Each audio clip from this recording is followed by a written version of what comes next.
Opa, é muito bom estar aqui de volta. O nosso convidado de hoje é professor da Universidade de São Paulo, foi prefeito da maior cidade do nosso país e candidato às eleições presidenciais em 2018. Seja muito bem-vindo, Fernando Haddad. Satisfação é minha, prazer estar com você e com os seus ouvintes e seguidores aí. Haddad, nos anos anteriores o PT fez concessões e atraiu partidos do hoje chamado Centrão. O presidente Lula tem feito um discurso que agrada esses partidos. Quais são as concessões que o PT pode fazer para atrair partidos para essa possível campanha presidencial e quais são as pautas inegociáveis do PT? Olha, eu não acho que o Lula está acenando para esse pessoal, não. Eu acredito que o Lula queira uma frente ampla, mas ele quer uma frente ampla que não seja a base do governo Bolsonaro. Eu acho que ele está de olho nos partidos que, de alguma maneira, já se manifestaram contra a agenda política e ou econômica do governo Bolsonaro. A gente sabe que o chamado força progressista, as forças progressistas do país não são maioria, né? Nós somos alguma coisa em torno de 150 parlamentares, 160 parlamentares, que tem uma agenda mais social-democrata, desenvolvimentista, e nós sabemos que a agenda neoliberal no Brasil hoje é hegemônica, mas uma parte muito grande da chamada centro-direita não concorda com o modus operandi do governo Bolsonaro e quer se distanciar, sabendo dos riscos que ele representa para o futuro do país. Eu penso que o Lula quer dialogar com esses 2/3 da sociedade, né? Do ponto de vista da representação política. Dialogar vai dialogar com todo mundo, né? Mas do ponto de vista de partidos políticos, eu penso que nós estamos em outra pegada, vamos dizer assim. Haddad, então, se na sua avaliação vai ser uma eleição polarizada entre Bolsonaro e Lula, e considerando Ciro Gomes como um candidato do centro-esquerda, né, que não consegue deslanchar aí até agora nessas pesquisas, pelo menos as mais recentes, ele continua no mesmo patamar. Na sua avaliação, é possível atrair Ciro Gomes para essa candidatura contra o Bolsonaro, para retirar o Bolsonaro, né, que esse é o objetivo do Partido dos Trabalhadores, ou não? Essas críticas tão fortes que o Ciro Gomes tem feito contra o ex-presidente Lula, elas vão inviabilizar essa chapa? Olha, o PDT sempre foi um partido muito valorizado pelo PT e vice-versa, né? Nós já estivemos juntos em inúmeros palanques, né? O PDT apoiou até desde o tempo do Brizola, né? O PDT foi vice na chapa do Lula em 98, né? Vamos nos lembrar disso. O PDT, nas mãos do Brizola, tinha uma proximidade muito grande com o Lula e durante os governos petistas, o PDT não apenas compunha a base de sustentação do governo no Congresso, mas participava dos ministérios. Tinha uma penetração importante nos ministérios. Então, eu quero crer que esse comportamento do Ciro, ele nem está de acordo com a maioria da militância do PDT, parte da qual, inclusive, deixou o PDT. O PDT do Rio, por exemplo, perdeu grandes quadros em função desse comportamento do Ciro. E eu não vejo hoje espaço, definitivamente, para uma terceira via se consolidar. Eu acho que é mais provável, né, o cenário mais provável hoje, e, na minha opinião, isso se fortalece o ano que vem, é um cenário Lula-Bolsonaro. Lembrando que o Bolsonaro está num péssimo momento, mas deveria estar sem um único apoio, depois de tudo que ele fez com o país. No entanto, ele mantém ali a sua base de 20% de sustentação. No pior momento, pode acontecer exatamente o contrário do que a terceira via supõe, de que ele derreta e abre espaço. Embora o Lula já tenha declarado que o sonho dele era disputar o segundo turno justamente com alguém que fosse democrata, e não com o Bolsonaro, que sempre é um risco para as instituições do país. O Haddad, é claro que o Congresso ele ouve muito a voz das ruas, né? As manifestações têm crescido contra o Bolsonaro. A gente percebe que houve, né, um aumento da participação popular nesses manifestos. O PT assinou aquele pedido, o grande pedido de impeachment, justamente com personagens como Joyce Hasselman e Alexandre Frota. Na sua avaliação, o que falta para o presidente Arthur Lira abrir um processo de impeachment contra o presidente Bolsonaro?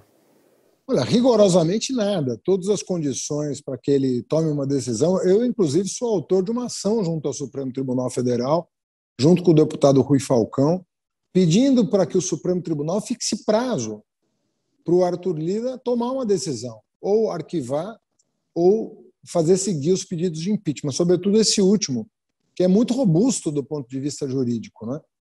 Elenca todos os crimes de responsabilidade já cometidos e a responsabilidade sanitária do Bolsonaro por a tragédia que o Brasil viveu, com o número de óbitos por 100 mil habitantes, que é 4 vezes superior à média mundial. Alguma coisa de muito errada aconteceu no Brasil. Isso está sendo apurado pela CPI. Na minha opinião, erros e acertos, o balanço é bom, o balanço é positivo para informar a população do que significa o governo Bolsonaro, de maneira que eu acho que não falta absolutamente nada. Falta coragem do Arthur Lira assumir a sua responsabilidade. Se ele quer mandar arquivar, ele que justifique o arquivamento e responda perante a história. Ele tem essa atribuição, ele foi eleito presidente da casa, mas ele não pode se furtar às suas obrigações. Então, seja pela mão do Supremo, seja por pressão popular e parlamentar, eu penso que ele vai ter que acabar tomando uma decisão. O senhor acha que essas manifestações que têm ocorrido nas ruas vão começar a cobrar mais do presidente da Câmara um posicionamento em relação ao impeachment? Olha, o último ato, o nome do Arthur Lira já circulava nos palanques do país inteiro, porque todos sabemos, né, que está na mão dele. E aí alguém pode dizer, mas por que pautar o impeachment se o Bolsonaro pode sair vencedor? Isso aconteceu nos Estados Unidos com o Trump.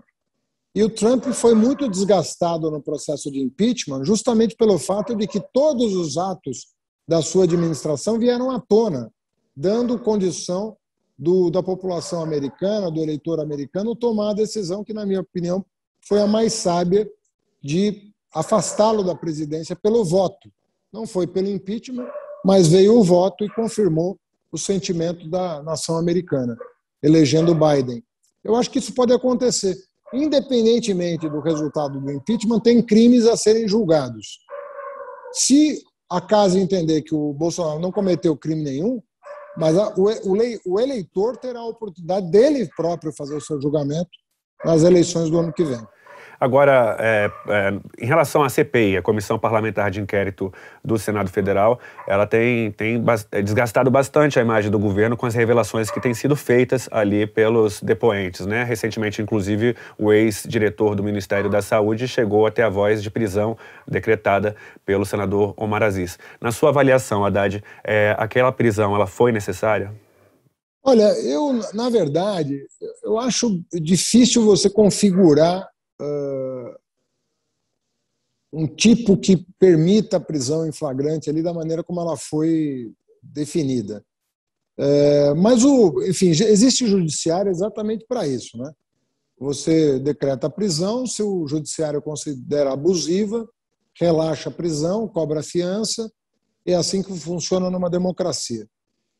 No geral, a CPI está mais acertando do que errando, porque está informando a população do descaso do governo Bolsonaro com a vacina, com as suspeitas de cobrança de propina dos laboratórios e de atravessadores que pareciam que estavam de olho ali num butim bastante generoso, né?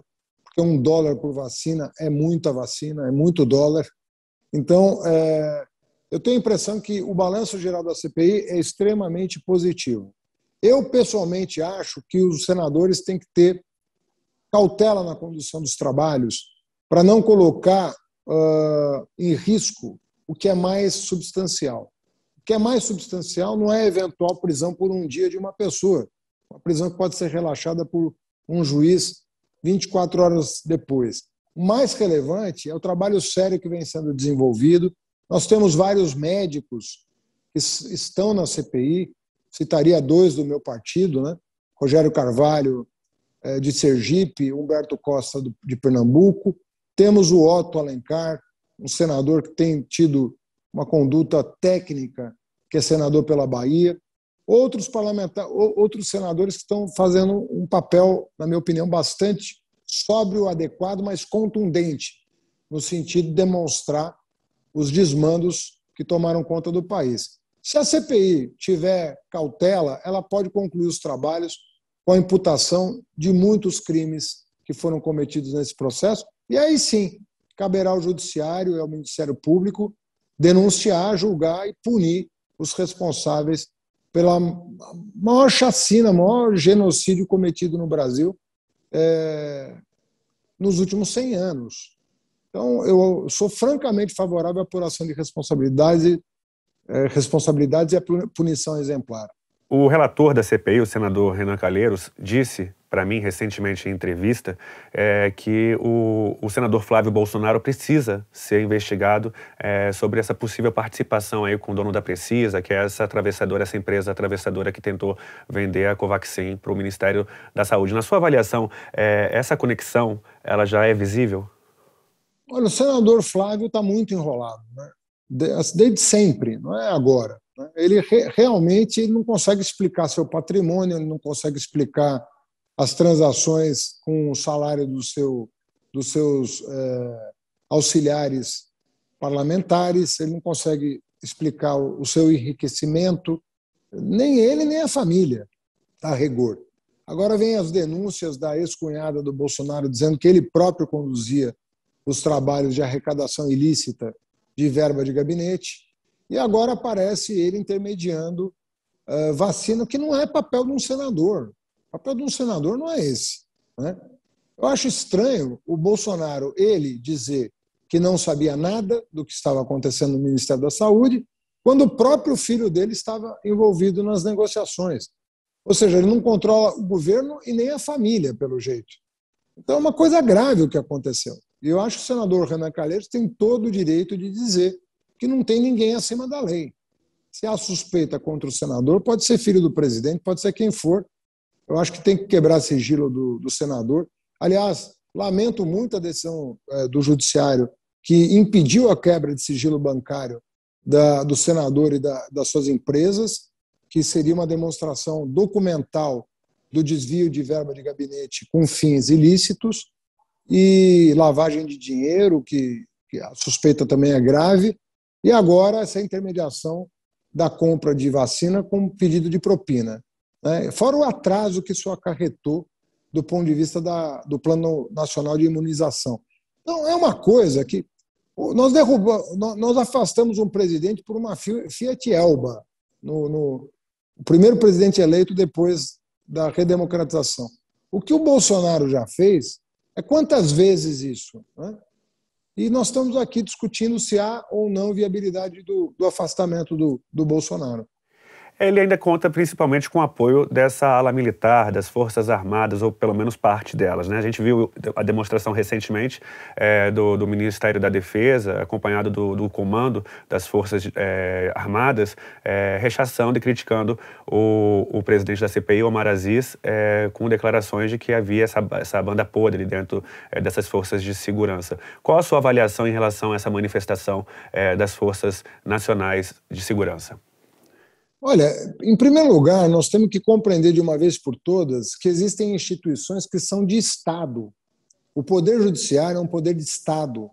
As Forças Armadas são órgãos de Estado.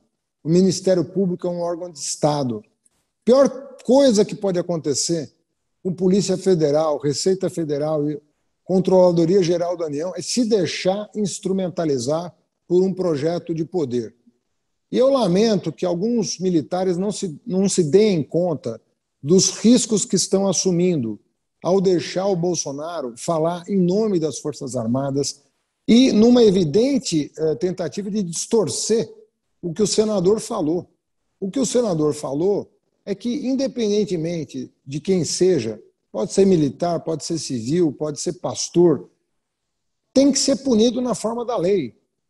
E as Forças Armadas, enquanto instituição, deveriam ser as primeiras a exigir o esclarecimento dos fatos de um elemento, de um membro das Forças Armadas, que tem que dar o exemplo para o país, mais do que ninguém. Então, se há, da parte de algum militar, e são milhares que estão no governo Bolsonaro, dando sustentação para um governo assassino, que está colocando em risco a vida das pessoas, a democracia. Se há da parte desses militares aqueles que estão se locupletando no poder, a primeira instituição que deve vir a público exigir esclarecimentos são justamente as Forças Armadas.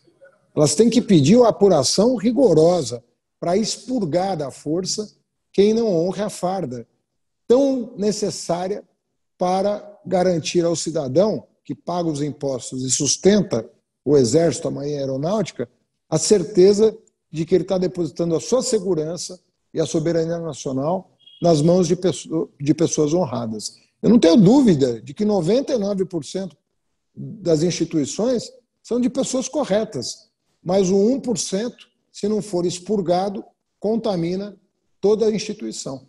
As Forças Armadas deveriam pedir rigor, tanto naquele caso do militar que traficou cocaína usando avião da comitiva presidencial, quem quer que seja, a apuração tem que ser mais rigorosa até do que em qualquer outro caso, porque trata-se de uma instituição que é paga regiamente para defender a soberania nacional.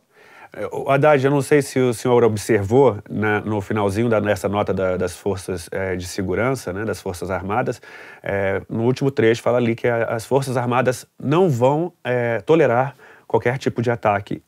Na sua avaliação, isso foi uma ameaça? Uma frase completamente imprópria para o que está acontecendo. Veja bem, a partir do momento que você assume o risco de ocupar um governo chefiado por um bandido, por uma pessoa que é suspeita de vários crimes, você está assumindo o risco desnecessário de colocar a reputação de uma instituição a serviço de um projeto de poder que nem democrático é. Veja você o que aconteceu com o Ministério Público. O Ministério Público foi proibido pelo Supremo Tribunal Federal de indicar membros para ocupar cargos no Executivo. Você há de se lembrar de um ministro da Justiça da Dilma foi impedido de tomar posse porque pertencia ao Ministério Público. Isso é tão mais verdadeiro para o caso das Forças Armadas. O pessoal da Ativa nem deveria estar ocupando cargos no Executivo Federal, menos ainda nesse governo, que não tem nenhum compromisso com a Constituição, que é dever das Forças Armadas proteger.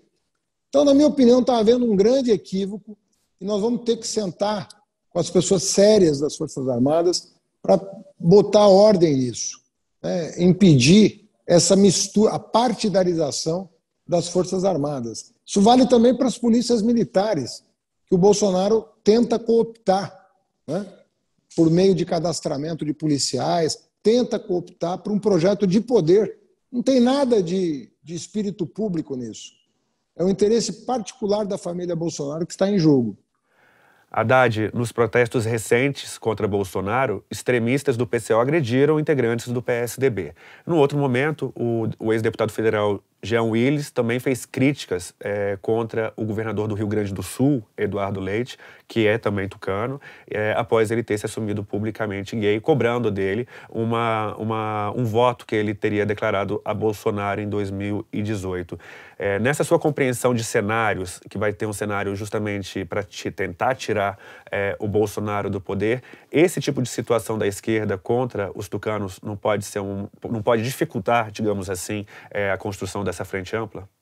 Bom, acho que são duas coisas completamente diferentes, né? A atitude de alguns militantes de um partido mais radical em relação a correligionário de um outro partido não tem nada a ver com o ato do João Willis. O João Willis fez uma crítica política. Disse que o Eduardo Leite devia explicações por ter votado no Bolsonaro, né? E vamos nos lembrar que, muito recentemente, o mesmo governador Eduardo Leite disse que repetiria o voto, que não se arrepende do voto que deu em 2018. Então é natural que uma pessoa que foi vítima da violência da família Bolsonaro e teve que praticamente sair do país e abrir mão do mandato parlamentar, vendo esse tipo de atitude, tem todo o direito de criticar politicamente. Isso não me parece nada comparável a um ato de violência física. Eu acho que é uma crítica contundente, uma crítica indignada, com termos fortes e duros, de uma pessoa que é homossexual, que se elegeu sem omitir da opinião pública essa condição, pelo contrário, empunhou a bandeira e foi vítima de alguém que foi colocado no poder pelo governador Eduardo Leite, que fez campanha, ele e seu partido fizeram campanha para o Bolsonaro. Uma crítica política contundente é uma coisa que pode se compreender naturalmente. E isso, às vezes, é necessário, inclusive, para propiciar uma aproximação. Sabe, colocar em pratos limpos as coisas, né? E eu acho que o João Willis em nenhum momento se passou no sentido de não considerar os protocolos da política. O que aconteceu na rua, eu acho que eu sou historicamente contra qualquer ato de violência, eu repudio a violência, mas nesse momento, não é que nesse momento é ainda pior, ela é ruim em qualquer a violência é ruim em qualquer momento. Agora, tudo que o Bolsonaro quer é a violência. Tudo que ele precisa é o caos. Tudo que ele se nutre da instabilidade. Ele se elegeu com base nisso. Então nós temos que dar o exemplo. Nesse momento, nós temos que constituir uma grande frente democrata, né? Entender que o Brasil está vivendo uma situação de risco e impedir a reeleição do Bolsonaro, assim, pelo voto a todo custo, porque isso vai significar um prejuízo para a nação que nós não conseguiremos medir. Se o primeiro mandato dele já causou tanta desgraça, você imagina esse projeto relegitimado pelas urnas. Nós não podemos perder a chance de nos entendermos e oferecer uma alternativa ao país, a esse descalabro que nós estamos vivendo. É um verdadeiro pesadelo o que o Brasil está passando. Então, eu acho que a violência de rua só leva água para o moinho do bolsonarismo, que inclusive está armado, e não é com os punhos que eles vão lutar. Eles estão armados com armas de fogo, né? Que é a especialidade da família. Então, nós não podemos, de maneira nenhuma, ter a clareza de como conduzir as manifestações contra esse governo. Elas têm que ter a natureza pacífica. Elas precisam compreender que tudo que sair do script da paz, da tranquilidade, da democracia, do direito individual, concorre para fortalecer o projeto bolsonarista. Recentemente, os integrantes do governo se reuniram com representantes da CIA, né? Na sua avaliação, existe um risco de golpe democrático no país? Existe. O Bolsonaro ele está aparelhando as forças de segurança do país, né? Ele lançou vou te dar um exemplo. Ele lançou um programa agora de subsídio à moradia de policiais militares. É um programa de 100 milhões de reais. 100 milhões de reais você vai subsidiar, se muito, 1.000 casas. Então, uma base de 100 mil reais por casa, 100 milhões dá exatamente 1.000 casas. Se eu não me engano, o número de policiais no Brasil é da ordem de 350, 400 mil policiais. Por que lançar um programa que não vai atender nem 1% da categoria? Sabe para quê? Porque ele quer cooptar, ele quer cadastrar essas pessoas. Ele quer o WhatsApp dessas pessoas, ele quer o Telegram dessas pessoas. E ele quer informar essas pessoas a sua verdade, e não a verdade dos fatos. Ele está fazendo isso com todas as instituições, fez com o Ministério Público, fez com a Polícia Federal, fez com a Receita Federal, está fazendo com as polícias militares, está fazendo com o Exército. Então, o Bolsonaro tem um projeto de poder que não é a democracia, com certeza não é a democracia. Agora, essa visita causa estranheza, porque é muito comum você receber o secretário de Estado americano no país. O secretário de Estado americano ele tem o status de ministro. A coisa mais natural do mundo é um ministro a pedido do presidente, visitar o presidente de outro país, com algum recado, com algum protocolo, com alguma carta, com alguma carta de intenção, alguma coisa. O presidente da CIA, o diretor-geral da CIA, é uma coisa que chama atenção, é estranho. Né? A imprensa não chamou muito atenção disso, a estranheza disso, mas de fato é uma coisa que eu não lembro de ter acontecido. Não sei se a memória está me traindo, mas eu não lembro de um precedente como esse em outros governos.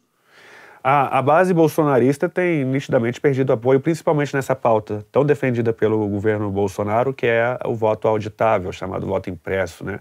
O senhor avalia que esse projeto vai conseguir ser aprovado na comissão antes de ir para o plenário? Eu acredito que não, porque, na verdade, é um contrassenso. Ou você tem o voto impresso ou você tem o voto eletrônico. Você vai causar um estado de... Você veja que ele disse que o Trump, que foi eleito pelo voto impresso, foi fraudado.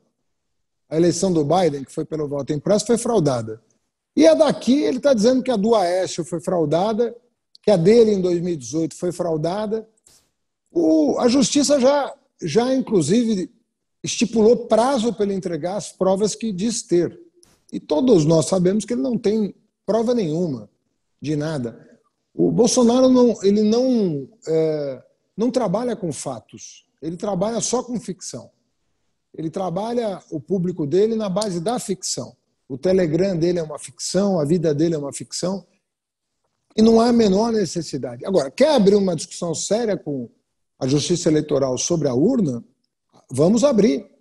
Vamos chamar técnicos, vamos falar. Do mesmo jeito que a gente resolveu o problema da Covid, chamando os cientistas para fazer a vacina, vamos chamar cientistas para fazer a vacina contra a fraude eleitoral. O Brasil tem capacidade instalada, tem os melhores programadores do mundo estão no Brasil. O Brasil tem uma informática que deixa todo mundo com inveja. O Brasil tem grandes cérebros da eletrônica, da informática. Vamos chamar esse pessoal para abrir uma discussão séria sobre rastreabilidade de tentativas de fraude, sobre se o papel é mais vulnerável do que a urna eletrônica. Agora, fazer o que ele está fazendo, se não for do meu jeito, eu não aceito o resultado eleitoral, independentemente do que diz o judiciário e o legislativo, quem ele é para dizer uma coisa dessa? Então paira uma ameaça sobre as nossas cabeças, sim. Fernando Haddad, a gente está chegando na reta final da nossa entrevista. Antes, eu gostaria também de ouvir sobre a possível indicação de André Mendonça para a vaga do Supremo Tribunal Federal. Lembrando que André Mendonça, em 2002, elogiou a vitória do então presidente e candidato na época, Luiz Inácio Lula da Silva, e hoje é um dos principais apoiadores aí do bolsonarismo. Olha, o presidente tem a prerrogativa de indicar quem ele bem entender, mas cabe ao Senado, na minha opinião, o Senado é o filtro, né, que vai tentar entender o que passa pela cabeça do André Mendonça nesse momento e se o que ele pensa se coaduna com o que determina a Constituição Federal, que ele é obrigado a guardar na condição de ministro do Supremo. Se houver qualquer discrepância entre o que ele pensa e o que diz a Constituição, ele não está habilitado. Não está habilitado para ser ministro do Supremo. E eu acho que ali está havendo uma confusão sobre o conceito de Estado laico. Na minha opinião, as declarações do André Mendonça e do próprio Bolsonaro sobre a sua indicação conflitam com o texto constitucional. Ele não tem a compreensão do que é uma república. E nós somos uma república. O meu pai e os meus avós vieram de um país onde os conflitos religiosos trouxeram graves problemas para o bem-estar da população. Não interessa a ninguém um conflito religioso no Brasil. A nossa Constituição é clara. O Estado brasileiro é laico. O que significa? Ele protege todo o cidadão, independentemente da sua crença. Independentemente da sua crença. Ele pode ser evangélico, como pode ser católico, ou abraçar uma religião de matriz afro, pode ser um ateu, pode ser um judeu, não importa. Ele tem o direito de pensar o que bem entendeu, o Estado é obrigado a zelar pela sua integridade psíquica, moral e física. Eu não vejo na figura do André Mendonça a incorporação de um valor tão fundamental para uma democracia como a nossa. Mas isso é papel do Senado julgar. Haddad, a sua participação nas eleições do ano que vem ainda é um mistério. O senhor tem evitado comentar publicamente se vai realmente disputar o governo do estado de São Paulo ou não, se vai acompanhar a chapa do presidente Lula, mesmo sendo na coordenação dela. Onde ficará Fernando Haddad nas eleições do ano que vem? Eu estou ajudando muito o presidente Lula, a Fundação Perseu Abramo, cujo conselho curador eu presido. Agora estou fazendo um plano de desenvolvimento para o estado de São Paulo, depois de ter participado do plano de reconstrução do Brasil, feito na Fundação Perseu Abramo e lançado em novembro do ano passado, e entendo que nós devemos tentar espelhar uma grande aliança em torno do presidente Lula, aqui em São Paulo, para vencer as eleições do Dória e do Bolsonaro. Essa é a minha opinião. Se nós conseguirmos um projeto para São Paulo que some, que agregue Márcio França, Guilherme Boulos, Fernando Haddad, outros que queiram participar desse diálogo, eu acho que nós podemos ter uma chapa muito forte para o Estado e com totais condições de vitória. Então, eu estou lutando por isso. E quando você está lutando por uma coisa que é coletiva, obviamente que o seu interesse pessoal não pode estar em primeiro lugar, né? Senão você não está falando para valer. Eu estou tentando ajudar São Paulo a encontrar uma alternativa ao Dória, que, na minha opinião, deixou a desejar. E eu acho que é possível. O senhor, então, está dizendo que abriria mão de uma cabeça de chapa em São Paulo para atrair aliados, como Guilherme Boulos, por exemplo. Eu estou dizendo que ninguém precisa, eu não estou aqui querendo instar ninguém a abrir mão de candidato, nada disso. O que eu estou querendo dizer é o seguinte: se todo mundo pode ter suas ambições pessoais, isso é da política, mas se nós colocarmos em primeiro lugar o projeto de apresentar, depois de 28 anos, um projeto de alternância no poder para São Paulo, somando forças, vai ficar mais fácil. Se a gente encontrar um nome que unifique, mais fácil ainda. Se tiver um acordo para o segundo turno, não é tão fácil, mas é possível.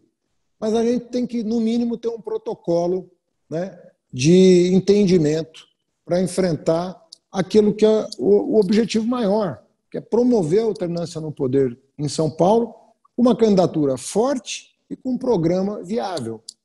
Perfeito. Fernando Haddad, muito obrigado pela nossa conversa aqui hoje. É sempre um prazer tê-lo aqui no Metrópolis. Muito obrigado. Foi um prazer falar com você. Você que acompanhou a gente até aqui, muito obrigado. Eu não canso de agradecer a sua audiência. É sempre bom estarmos juntos aqui nessas conversas. A gente se vê na próxima. Até mais. Tchau.